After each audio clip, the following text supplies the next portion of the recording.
Um estudo acerca da resolução de equações diferenciais não homogêneas pelo método dos coeficientes indeterminados com suporte do software GeoGebra. Ana Carla Pimentel Paiva, doutoranda do Instituto Federal de Educação, Ciência e Tecnologia, IFCE, doutoranda do Programa em Rede Renoem. Georgiana Gomes Cidrão, também doutoranda do Programa em Rede Renoem pelo IFCE. Francisco Reis Vieira Alves, professor do IFCE e coordenador do Programa em Rede do Renoem. Helena Maria Barros Campos, professora da Universidade de Trás-os-Montes e Alto Douro, da Universidade UTAD, de Portugal.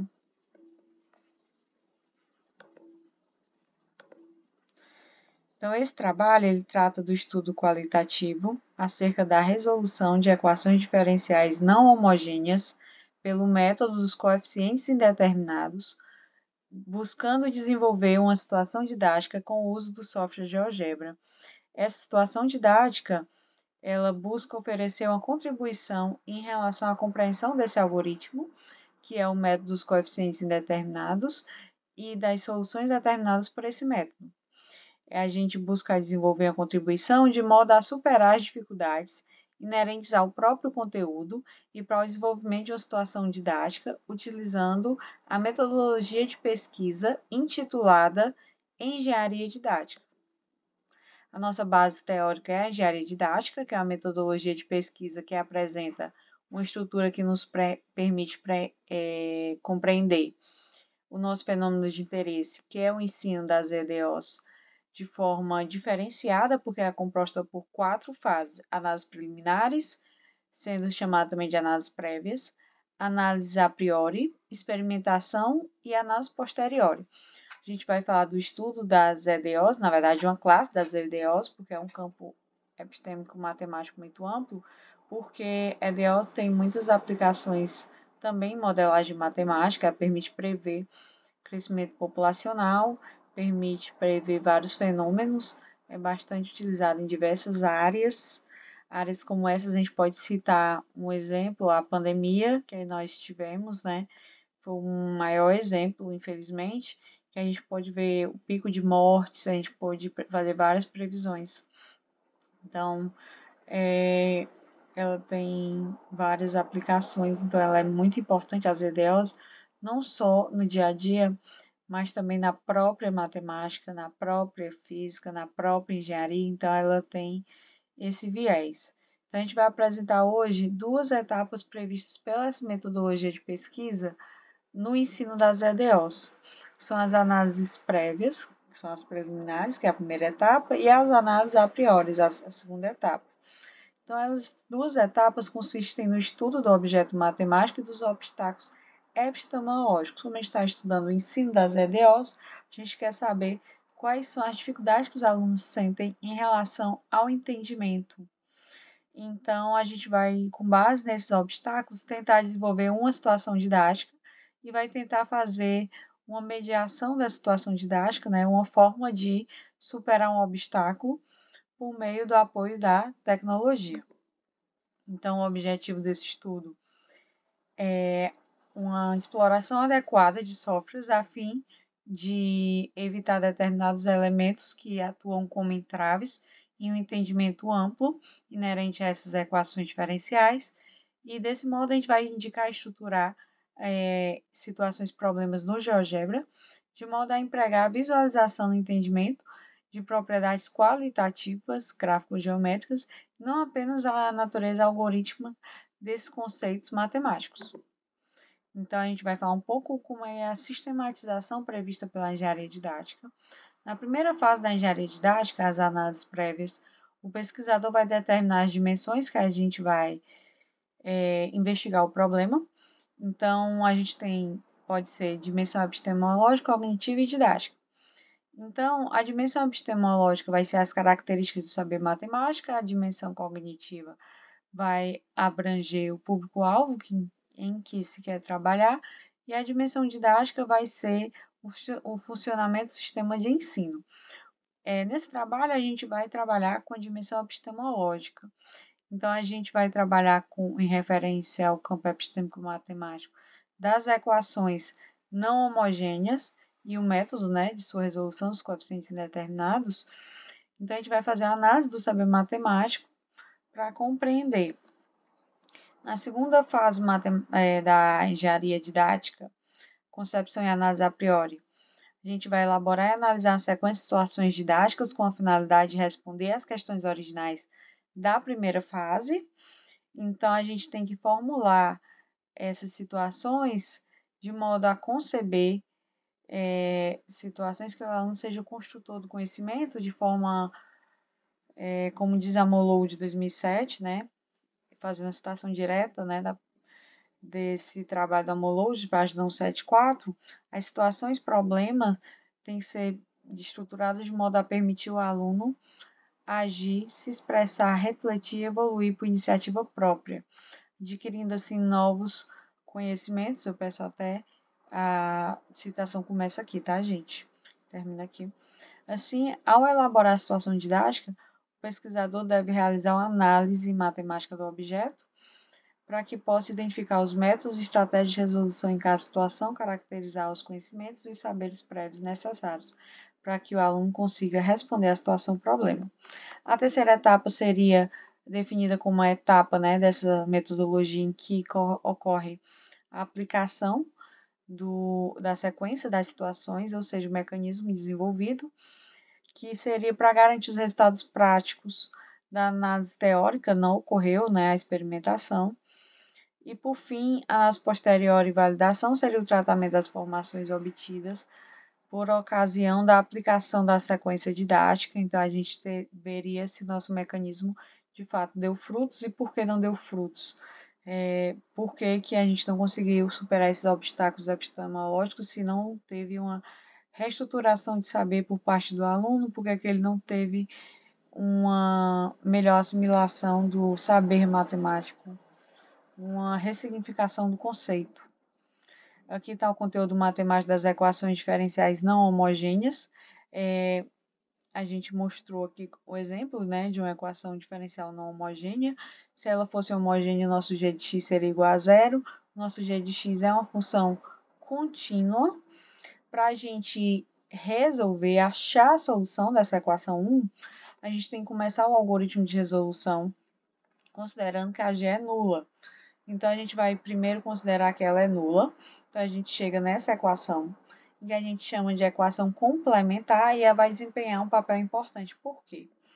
Existe um teorema que garante que a solução geral da equação não homogênea, que é a que a gente quer, pode ser escrita como a soma de uma solução particular mais uma solução complementar. Então, a solução da equação particular da equação 1, a gente vai utilizar a natureza da função g. E a complementar vai ser exatamente a solução da equação 2, que vai ser a solução da equação complementar. E a gente vai utilizar um mecanismo que a gente sabe já, que é a solução das equações homogêneas. Então, se a gente tem esse exemplo, que é a derivada segunda mais a derivada primeira menos duas vezes a nossa variável y igual a x ao quadrado, a gente sabe que a equação auxiliar complementar é dada pela derivada segunda mais a derivada primeira menos duas vezes y igual a zero, e que a nossa função g de x contínua vai ser igual a x2, que no caso é um polinômio de grau 2. Então, aqui está o algoritmo para a resolução da EDO homogênea, em que a gente faz essa substituição, onde tiver y, a gente chama da nossa exponencial elevada a r elevada a x, faz a primeira derivada, faz a segunda derivação, substitui na equação diferencial, onde tem a segunda derivada, substitui por essa expressão, onde tem a primeira derivada, substitui, chega nessa equação. A gente sabe que isso daqui nunca vai dar igual a zero, então obrigatoriamente a gente tem que resolver essa equação do segundo grau. Então a gente acha assim, as raízes da equação e acha que a nossa equação geral vai ser em função de uma constante c e vai ser em função de um somatório de exponenciais. Então, continuando o que nós estávamos falando, a gente utilizando uma parte daquele algoritmo e voltando para o nosso exemplo, a gente sabe que a nossa equação homogênea, derivada segunda mais derivada primeira de menos 2y igual a zero, a gente sabe que a equação característica vai ser da forma r menos 1 que multiplica r mais 2 igual a zero, e chegando nessa equação complementar. Até aqui a gente já sabe. Ok. Feito isso está tudo escrito no artigo, escrito bem bonitinho. Ok. Agora a gente vai para os métodos coeficientes indeterminados. Os métodos coeficientes indeterminados, a gente vai olhar para a natureza da função g e determinar uma solução particular. Por exemplo, se g é um polinômio, a minha solução particular vai ser na forma de um polinômio do mesmo grau de g. Se o minha g é um exponencial, a minha solução particular vai ser um exponencial. E por fim, se ela for uma função seno ou cosseno, ou uma combinação, né, das duas, a minha solução particular também vai ser uma função seno ou cosseno. Então, voltando ao nosso exemplo, se a minha função g era um polinômio de segundo grau, então a particular vai ser um polinômio de segundo grau. Partindo disso, se a minha y é igual a isso, vamos derivar a minha função uma vez. Quando a gente deriva uma vez, a gente chega a 2ax mais b. Derivando duas vezes, a gente tem 2a. A gente vai substituir esses valores na equação. Então, quando a gente substitui na equação, quem é a derivada segunda? 2a. Quem é a derivada primeira? 2ax mais b. E quem é a nossa duas vezes o y? Vai ser 2ax2 mais bx mais c, rearranjando, reagrupando em relação a x2, a x e a parte que não tem, né? Coeficiente x. Resolvendo o sistema, porque polinômio só é igual a polinômio quando tem os coeficientes iguais, a gente acha o valor de a, b e c. Achar os valores de a, b e c, a gente acha a nossa solução particular. Achou a solução particular, soma-se com a solução da equação complementar. Então, isso é o que diz todo o nosso algoritmo. Só que a gente viu que os obstáculos epistemológicos eles podem vir por conta da complexidade da solução descoberta, do algoritmo em si, que dispõe de vários passos, e a gente só dispõe do significado algébrico. Então, a gente quer usar o GeoGebra de forma que a visualização possa proporcionar um melhor entendimento. Já tem estudos, a gente cita aqui até o estudo de Beit, Leivas e Matias, de 2020, que a visualização pode ser um fator qualitativo no processo de ensino, porque auxilia os alunos na interpretação e significação. Então, aqui a gente traz uma visualização da solução complementar, da solução particular e, por fim, da solução geral, que é a soma dessas duas soluções. O GeoGebra dispõe de um elemento que seria o traço. Quando a gente faz o traço, seria as possíveis soluções. Vocês podem ver como é que é o papel que desenvolve tanto o coeficiente C1 como o coeficiente C2 e como pode tanto verificar como é que é cada natureza, né? Porque às vezes nem sempre o aluno vê como é que é cada solução, seja a solução complementar como a particular, muito menos a soma. E como é a importância de cada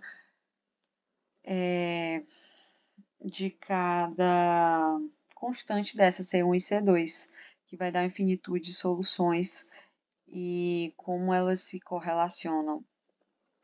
Aqui a gente continua com a mesma solução e muda agora para uma função trigonométrica e a gente gera outra solução particular. E aqui novamente eles podem ver o que? Eles vão ver em solução em lilás, a gente tem a solução complementar, ou seja, se a gente tivesse uma solução apenas homogênea, aqui ela está representada, ó, bem pequenininho, e aqui eu começo a variar novamente o C1 e C2, usar a ferramenta traço, e aqui eu estou fazendo a soma dessas duas. Então, assim, vocês podem ter uma visualização de como seriam essas funções, porque muitas vezes não tem. E aqui a gente retoma ao começo da nossa explanação, que seria de fato, eles verem e poderem até, como a gente falou da pandemia, ver como acontece e prever os resultados. Aqui tá nossas considerações. o manuseio do GeoGebra trouxe sim significações, né? Desenvolveu a interpretação qualitativa e aqui está as nossas referências.